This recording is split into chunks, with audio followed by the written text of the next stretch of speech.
इस particular video में हम बात करेंगे उन लोगों के बारे में जिन्हें इस पर्टिकुलर वीक में इनकम टैक्स की तरफ से नोटिसेस इशू किए गए हैं। अब बेसिकली जो देखा गया है, तो जो नोटिसेस मिले हैं वो उन लोगों को मिले हैं जिन्होंने आइदर कोई पॉलिटिकल कंट्रीब्यूशन या डोनेशन किया था और उसका उन्होंने डिडक्शन क्लेम किया था इनकम टैक्स रिटर्न फाइल करते समय, या फिर किसी के पास फॉरेन इनकम या फॉरेन असेट थी और उसका डिस्क्लोजर नहीं दिया है।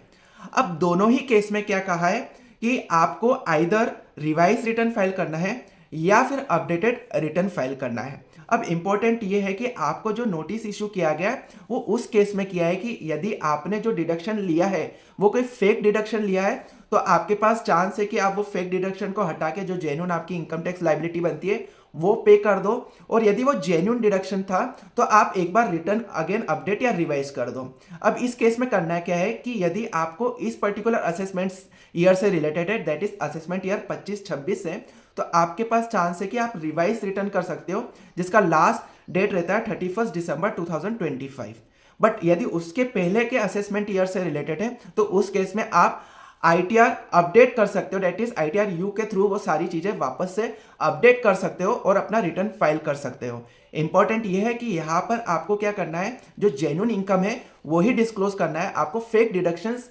नहीं क्लेम करने हैं।